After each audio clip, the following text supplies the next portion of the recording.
Guys ನಾವು ಇವತ್ತು ಬೋಟಲ್ಲಿ ಹೋಗ್ತಾ ಇದ್ದೇವೆ. ಬೋಟಲ್ಲಿ ನಮ್ ಜೋಡಿ ಅಜ್ಜಿ ಇದಾರೆ ಒಬ್ರು. ಹಾಯ್ ಅಜ್ಜಿ, ಹಾಯ್ ಅಂತೇಳಿ.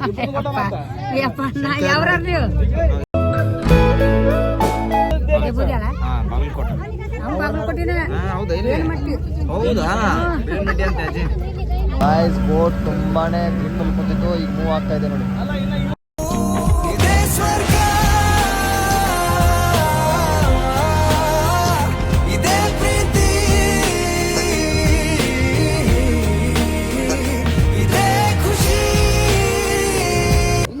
ಎಲ್ಲರೂ ಬರ್ತಾ ಇದ್ದಾರೆ ನೋಡಿ.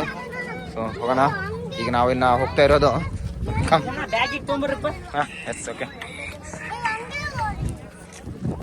ಫ್ರೆಂಡ್ಸ್, ನಾವು ಆ ದಂಡೆಯಿಂದ ಈ ದಂಡೆಗೆ ನಾವು ಬಂದಿದ್ದೇವೆ ನೋಡಿ. ರೂಟ್ ಇದು, ಹೋಗ್ತಾ ಇದ್ದೀವಿ ನಾವು ಈಗ. ಗಾಯ್ಸ್ ಫಸ್ಟ್ ಟೈಮ್ ನಾವು ಹಂಪಿಗೆ ಬರ್ತಾ ಇದ್ದೇವೆ ನೋಡಿ. ಎಲ್ಲಿದ್ದೀರಾ? ಫಸ್ಟ್ ಟೈಮ್ ಹಂಪಿಗೆ. ಓಕೆ ಗಾಯ್ಸ್, ಹಂಪಿ ಭೂಮಿಗೆ ಗೊತ್ತು ಕನ್ನಡಕ್ಕಿರುವ ಗತ್ತು, ಕ್ರಾಂತಿಗೆ ತಿಲಕವನಿಟ್ಟ ನಾಡು ನನ್ನದು.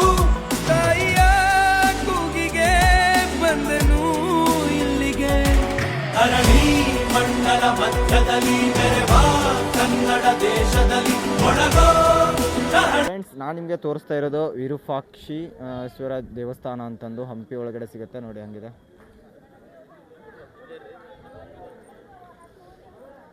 ಕಂಪ್ಲೀಟ್ಲಿ ವಿರೂಪಾಕ್ಷ ದೇವಸ್ಥಾನ ಅಂತ ಹೇಳ್ತೀವಿ. ಸೊ ನಾವೀಗ ಒಳಗಡೆ ಹೋಗ್ತಾ ಇದ್ದೇವೆ. ನೋಡೋಣ ಬನ್ನಿ ಹೇಗಿರುತ್ತೆ ದೇವಸ್ಥಾನ ಒಳಗಡೆ. ಗಾಯ್ಸ್, ಹಂಪಿ ಮೇನ್ ಗೇಟ್ ಬಾಕ್ಲ ಇದೆ. ಯಾವ ರೀತಿ ಮಾಡಿದಾರೋ ನೋಡಿ, ಎಷ್ಟು ಯಾವ ರೀತಿ ಕಾಣ್ತಾ ಇದೆ ನೋಡಿ. ಎಷ್ಟು ಹೈಟ್ ಇರುವಂಥ ಬಾಗಿಲು ಈ ಹಂಪಿಯಲ್ಲಿ ನಾವು ನೋಡೋದು ಅಂದರೆ ಅದ್ಭುತವಾಗಿರುತ್ತೆ. ಎಷ್ಟು ಚಂದ ಅದ್ಭುತವಾಗಿ ಮಾಡಿದಾರಪ್ಪ ಅಂತಂದರೆ ಅವಾಗಿನ ಕಾಲದಲ್ಲಿ ಇಟ್ಸ್ ಅ ವಂಡರ್. ಓಕೆ ಮಾಡಿದ್ದಾರೆ ಈ ರೀತಿ.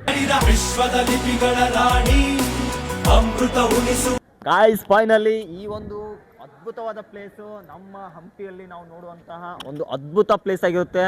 ನೀವು ಕೂಡ ವಿಸಿಟ್ ಮಾಡಲೇಬೇಕು ಇದು ಒಂದು ಅದ್ಭುತವಾದ ಪ್ಲೇಸಿಗೆ.